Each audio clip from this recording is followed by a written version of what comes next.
آپ نے شروع سے ہی جب یہ ماحول دیکھا تو آپ نے بھی شروع سے یہ طے ہاں کر لیا کہ بس میں بھی شاعری جی، بنوں گا؟ پھر میں نے مطلب ہے کہ جب ان کی شہرت بھی دیکھی اور ان کا عروج بھی دیکھا تو ہمیں بھی شوق تو تھا کہ بھی اب یہ ہم بھی اس طرح کے بنے.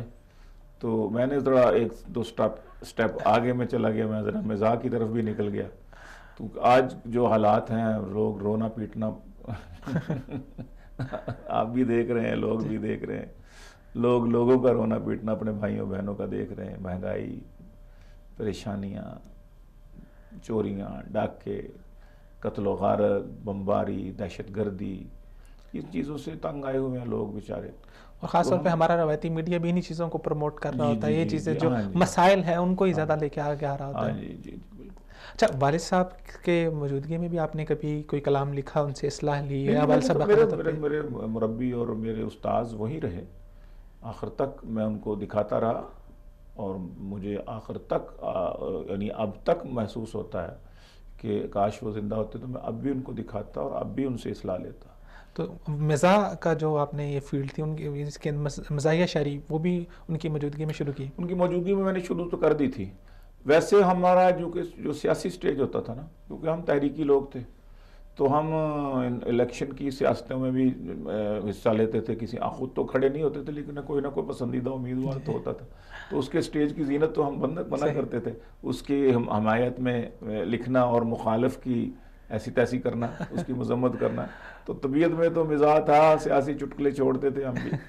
تو اس لیے پھر جب میں ادبی لائن میں آیا ہوں مزاح کی طرف، تو اس کی وجہ مینلی تو یہی ہے کہ میں اپنے کہے دنیا کو دے کر خود اپنے غم چھپانا چاہتا ہوں. کیا بات ہے! رلایا ہے بہت دنیا نے مجھ کو، میں دنیا کو ہنسانا چاہتا ہوں.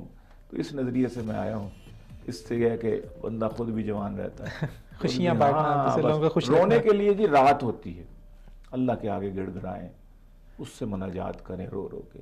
لوگوں کے سامنے اپنے دکھوں کا اظہار نہ کریں. دن کو لوگوں میں بیٹھیں، ہنسیں ہنسائیں، لطیفے سنائیں، مزاحیہ شعر سنائیں، ان کو تر و تازہ، ان کے بشاشت پیدا کریں. والد صاحب نے آسانیاں یا پیدا گھر والوں نے کبھی اس مزاحیہ شاعری سے روکا بھی آپ کو؟ نہیں. شاعری تو شاعری ہوتی ہے جی. آپ جس طرف بھی جائیں، غزل سے شروع ہو کے نعت کا سفر میرا طے ہوا.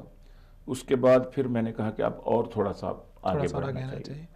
عمومی طور پہ جس زمانے میں آپ نے شاعری شروع کی، اس وقت ان چیزوں کو بہت مختلف نظر سے دیکھا جاتا تھا. میں بھی لوگ تنقید بھی کرتے ہوں گے کہ یار آپ کس طرح سے آپ کوئی اچھا کوئی تعمیری کام کریں، اس کو لوگ کوئی تعمیری کام سمجھتے ہی نہیں تھے. ہاں بالکل. بلکہ میں تو کہا کرتا ہوں کہ جو مزاحیہ شاعری ہے نہایت سنجیدہ چیز ہے، نہایت ہی سنجیدگی سے کہنے والی چیز ہے. ہم مزاح کو مذاق نہ بنائیں، مزاح کو مزاح رہنے دیں. تمسخر نہ بڑھائیں کسی کا. یہ تو ظاہر ہے، ورنہ مزاح تو صحابہ کرام کا میں پڑھتا ہوں یا سنتا ہوں بزرگوں سے تو میں حیران ہوتا ہوں کہ ہم تو اس کے مقابلے میں کچھ بھی نہیں. خود نبی اکرم صلی اللہ تعالیٰ علیہ وسلم کے متعلق حضرت سیدہ عائشہ فرماتی ہیں کہ میں نے ان سے زیادہ ہنسنے والا نہیں کوئی دیکھا، مسکراتا چہرہ. سیرت نگاروں نے آپ کے بارے میں لکھا کہ بسام المحیا، آپ کی مسکراہٹ ایسی کمال تھی کہ خود بھی مسکراتے اور جو دیکھتا آپ کے چہرے کی طرف اس کے اندر آپ کی مسکراہٹ ایک زندگی بھر دیتی. سبحان اللہ، سبحان اللہ.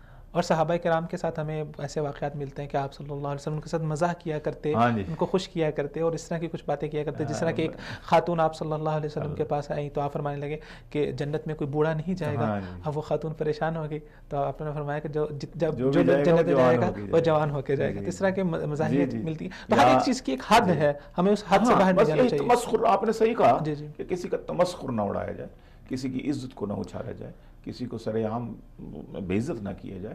اس کا بس اچھے انداز سے اصلاح کا پہلو نظر میں رہے.